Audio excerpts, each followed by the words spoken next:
Welcome to the Q Podcast. Q is about conversation. If we're really concerned about ending poverty, we've got to be more concerned about creating justice. Our cultural products as Christians need to both defy and resonate with the culture. And God's doing amazing things. His church is expanding, His church is growing. It's not what's the purpose of my life, it's what is the purpose that's been assigned.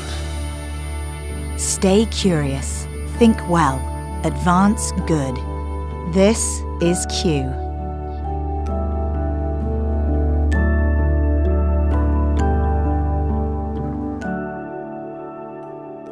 The church has to be a place that says, okay, maybe we can come back with the burn comment. Maybe we can see the weaknesses of everybody else, but that's not insight.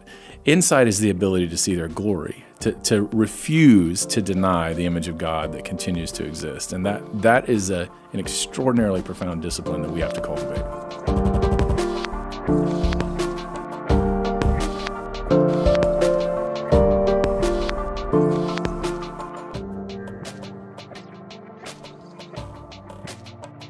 Welcome to another edition of the Q Podcast. You're joining us on our fourth episode of a series of 7 where we're really trying to understand what are the 6 practices that have shaped the church throughout generations, throughout history, to respond to whatever cultural moment it's living through. And at Q, we talk a lot about culture and how to engage it, how to be faithful. What does it mean to play out our faith in every area of this world, believing that God wants to renew it, that He wants to redeem it? And so it's in that same way of thinking that we're approaching this series to understand, what does faithfulness look like when you're engaging culture, and what does it always look like? We're not really learning anything new. We're not innovating some new trends or trying to say, hey, there's some new ways the church has never thought of before. In fact, we're doing the opposite, and we're saying, let's look back. Let's understand where we've come from. Let's understand our history. Let's understand who we are as the church in any age that we find ourselves in. And let's figure out how, with love and with joy, we can go forward and be a presence in the world that really meets the absence that so many people are feeling. And so for some of you, this is going to be a new way of thinking. If you haven't listened to these first episodes, I encourage you to go back, listen to the first 3 episodes that lead into this, because they really set the groundwork for the mentality, for the approach, for the way in which we want more and more Christians and the church to really understand our calling in the world today. And so today we're going to focus in on the third practice. And this practice is the practice of insisting on human dignity. It's understanding that we must celebrate the image of God identity that every person is given. They're born with this. And when we understand that every person is made in the image of God, it radically shapes the way we approach those in which we might disagree with, those who are different than us, those who we might consider the other. And we understand that the preeminent first focus for the Christian is that the dignity of every human being matters, and that we should be the first to show up, to defend that, to fight for that, to recognize that, and to encourage others around us to live in such a way that lifts that up. And so listen now as Greg Thompson continues this talk and starts to explore, what does it look like for us to really understand our identity and who we are?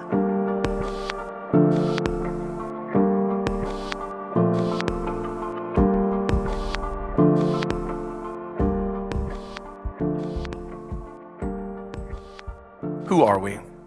The third question is, who are we? And this is a question about identity, about what it means both for us and for our neighbors to be human beings. Now, it is very important that we answer this question carefully, and that we try to understand who we are and who our neighbors are, because there is so much confusion. Because human identity in our own time is a deeply contradictory experience. See, on the one hand, ours is an age that in very important ways prioritizes human dignity. In part due to Christian influence, in part due to Enlightenment influences, in part in response to the great tragedies of the 20th century. We are an age that believes deeply in human dignity. It is the foundation of our political systems. And as a result, we devote an enormous amount in the West, an enormous amount of intellectual and moral, economic, political energy to the establishing and guarding human dignity. And yet, on the other hand, our age is an age that practices human diminishment.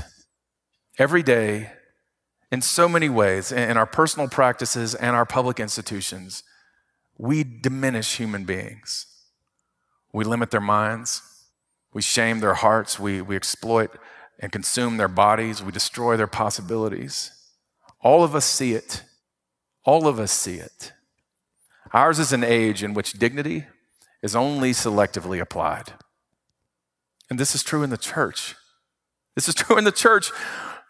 We insist on dignity, and yet we also practice human diminishment. Brothers and sisters, this cannot be. Our age needs the presence of a community with a deeply grounded account of human identity, a community that knows who we are and that has the ability to know who other people are to see it. So who are we? First, we are creatures of glory. We're creatures made in the image of God, crowned with this unspeakable and ineradicable glory. A glory that's seen in the mystery of our faces. It's seen in the grace of our bodies and the creativity of our minds and our work. We are wreathed in light. We are people of dignity, and that dignity, it's important to understand, is anchored not in political agreement nor in mere sentiment, but in the very image of God. And the Christian church has to be a community that insists on the dignity of every human being. Secondly, we are creatures of shame. We are creatures of shame. We're creatures that are broken by sin, estranged from our life with God. We're alienated from our own selves. We're in broken relationships with other peoples.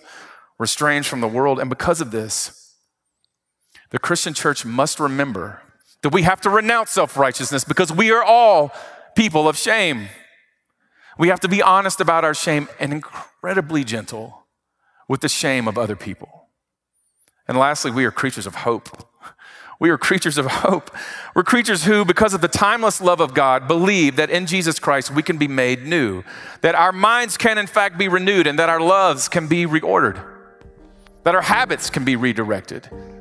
We believe that our bodies can be resurrected from the dead. And because of this, the Christian church must never, ever give up hope on any human being. And so ours is an age that's crying out for a coherent account of identity. And part of what will mean to be a faithful presence within it is to understand that account, that we are creatures of glory and of shame and of hope because of God.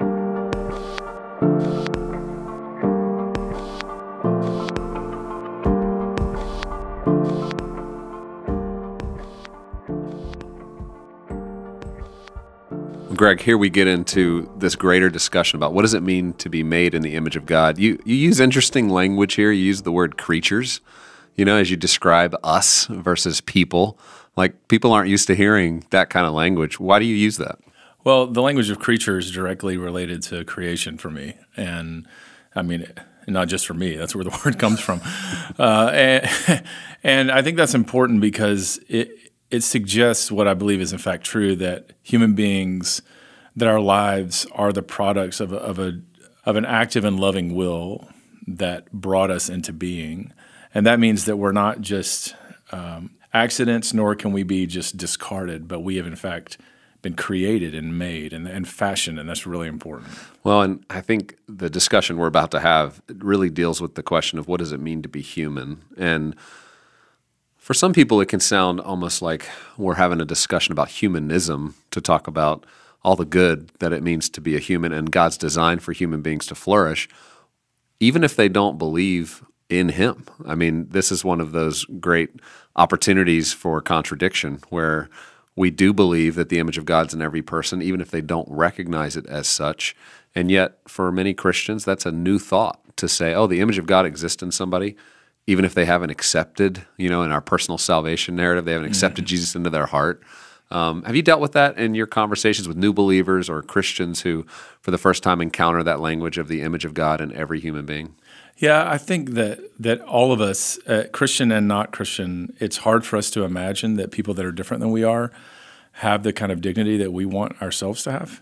And so I think it's a Christian problem. I also think it's a broadly human problem. And one of the most helpful things for me in my own life as somebody that didn't always recognize the image of God in myself or in other people is that text where the Lord tells us that God sends rain on the righteous and the wicked alike, that there's this sense in which God beholds His creatures and loves them, and that if God has the ability to honor and to see and actually to steward the dignity of people that are even opposed to Him, has to be foundational for how we interact with one another. And so much of our culture today, though, has seemed to resort to dehumanization. I mean, that's the almost the main theme as you think about our political seasons, as we think about how news is treated, as we think about just even social media and the way in which people are interacting with one another. There's a real forgetfulness about the image of God, and technology somehow breeds this maybe a little bit more because you can now do this where you're not in the same space with an embodied human being. Right. Do you think that's contributing to this as well? Well, yes, I think it's new. I also think it's old. I mean, I think the dehumanization of other people is unfortunately maybe the original American pastime, where we started off dehumanizing others, African Americans, and we do it in our political system, we do it in our sermons, we do it in our commercials, we do it in the jokes that we tell, in the movies that we watch. I mean, it really is sort of the sport du jour, which is where can we watch someone be exploited or harmed or killed or something by someone else? And the implications of that, of a community or of a civilization who has as one of its primary forms of entertainment the destruction of human beings is a terrible, terrible thing. The other night, not to throw one of my kids under the bus, but we were having a family conversation, and it came up from one of my children that they were researching on the internet how to burn other kids, and they were using the language burn because that's what they do to one another. They burn one another with a new comment, a way to cut them down. And, it's such a middle school thing to think about, but it comes out of this root of, I want to defend myself, man. I don't like it, what it feels like when somebody dehumanizes me and embarrasses me and shames me in front of somebody else. And the natural response is I've got to defend myself. And we begin this cycle against one another as human beings that's really difficult to stop and ultimately leads to the degradation of other human beings and ultimately can lead towards violence. I mean, that's the pattern we've seen throughout history if we don't get this right. Well, I think that's right. And I have junior hires too, and we do hear the ooh, burn. We hear that in our house. I think that part of the work has been to say, okay, think about that. You're talking about burning another person.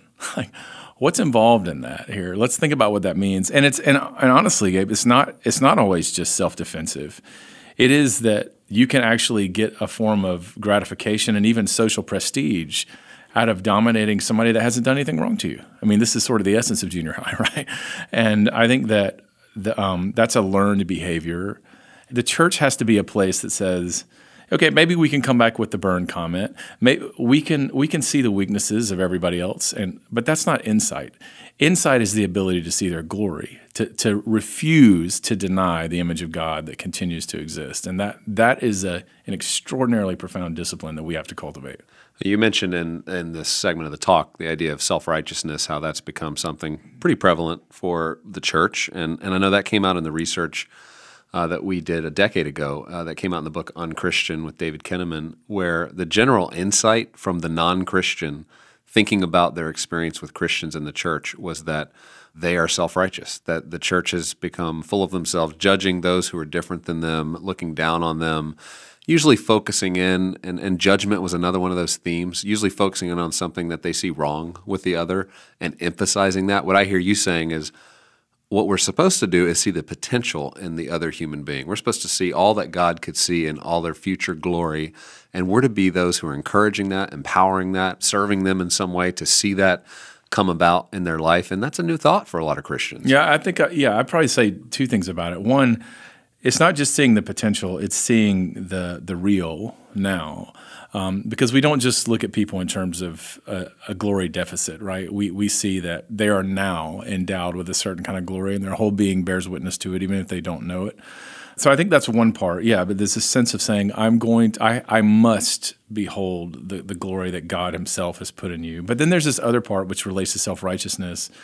I think it's right to see things that are broken in other people. I think it's right to see things that are wrong, but you have to do that from a recognition that you yourself are broken, that you yourself have not somehow escaped from the fires of corruption, that it's not just our glory that binds us to our neighbors, it's also our shame. And that's a really important thing, that's something that we share with them, that just as they are ashamed of their thoughts and of the things that they've done and of their pride and of their adultery, so we ourselves have this. And there's a lot of the blindness that we have is not just the inability to see glory, but the unwillingness to see through the kind of lens of our own sin and our own hurt. Well, as we talk about the idea of dehumanization and moving towards Christians should be the ones who are bringing dignity to other human beings, I see that as a bright spot for the church today. There's plenty of people. I think of Gary Haugen and International Justice Mission. I think of people who are working tirelessly, to end human trafficking, and those who are working hard to bring back education into our cities and into schools and to do it in creative and new ways. These are some of the ways in which Christians are contributing to this narrative that more of us should get on board with.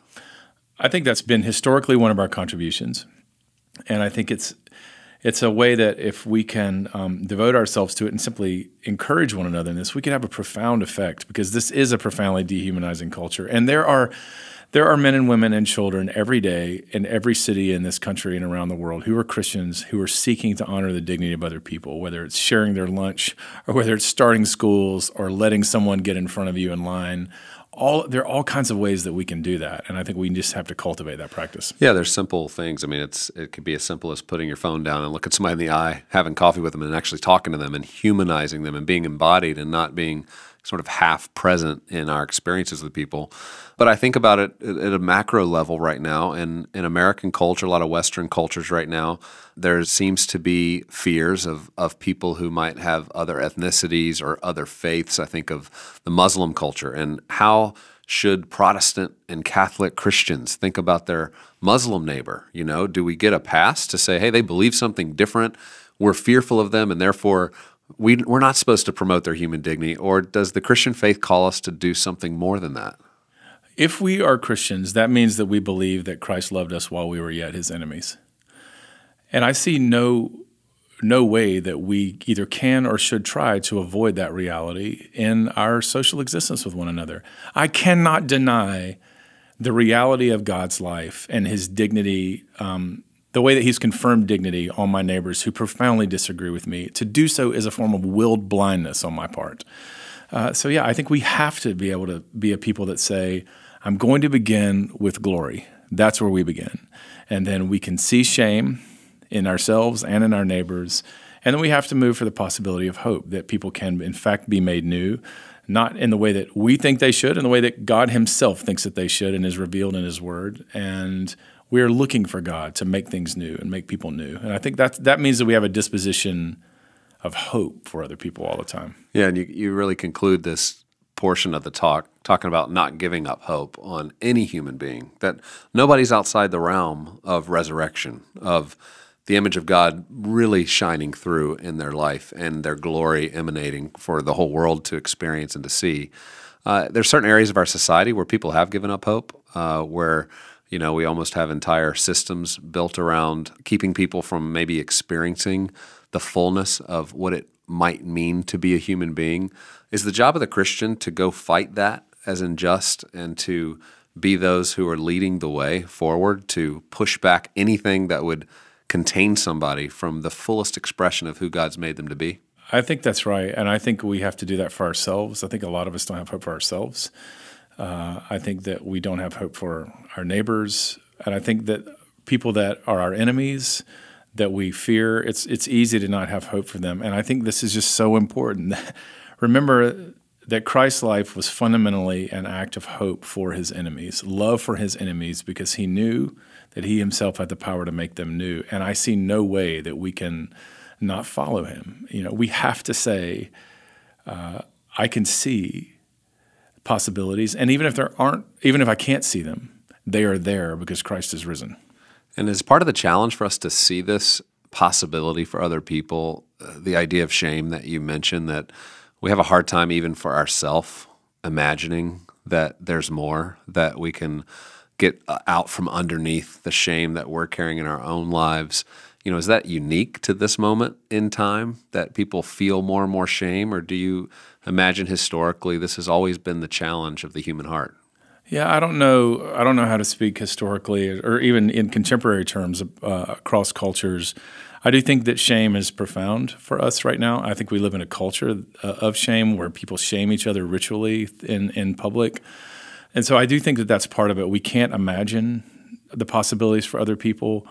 But I also think that there's an equal danger, which is not shame but pride, that sometimes we have a vision of what somebody could be, and that's what we think God's intention is. And in fact, we have to learn that it's God that makes it grow, as Paul says. Like He is the one that's going to bring it to full flower. And a lot of seeing the glory in other people is discovery. It's seeing what is God doing, where is Christ active, what is He making possible in them. Not prescribing that on the front end, but there is the watchfulness. There's the story where Jesus says, the farmer plants and he waters day after day, and he goes to sleep and knows not how it grows, but the crop comes up because that's what God is doing. And I think we really need to have that disposition. We know that glory is there. We know that there are weeds that threaten to choke it out. But we also believe that Christ is active, this new gardener who is making all things new.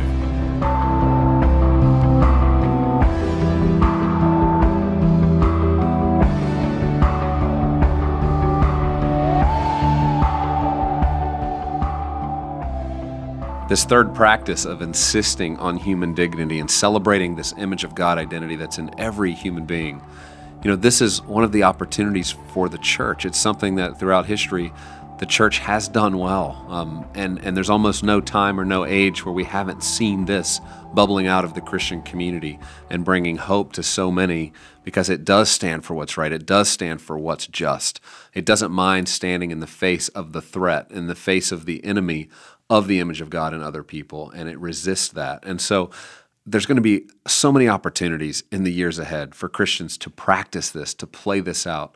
But it begins by seeing the other as somebody made in the image of God and not letting that escape us in the midst of a culture that does enjoy shaming one another, does enjoy labeling people and writing them off, and in many cases trying to prevent the world from seeing the potential that they have. And so as we continue this conversation, invite your friends as we go into the next episode, and join us for the next episode where we're going to move into the final three practices and discuss what does this look like for us as the church, for us as Christian leaders, to be engaging the world, to be engaging it with hopefulness, with joy, and to be bringing something to the world that maybe it hasn't experienced from the church in recent years. And in doing so, ensure that we're being faithful in the cultural moment in which we live.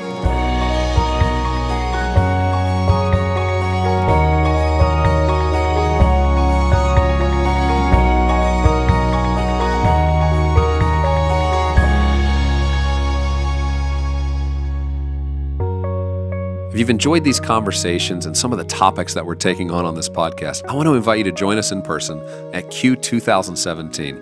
This is our annual conference, April 26 to 28 in Nashville, where 2,000 leaders will be coming together from all over America and global cities around the world to discuss and learn what it means to be faithful in our moment. You can learn more about the topics we'll be taking on, many of the different panels and conversations we'll be having, as well as experiences that you'll be able to enjoy at qideas.org/Q2017.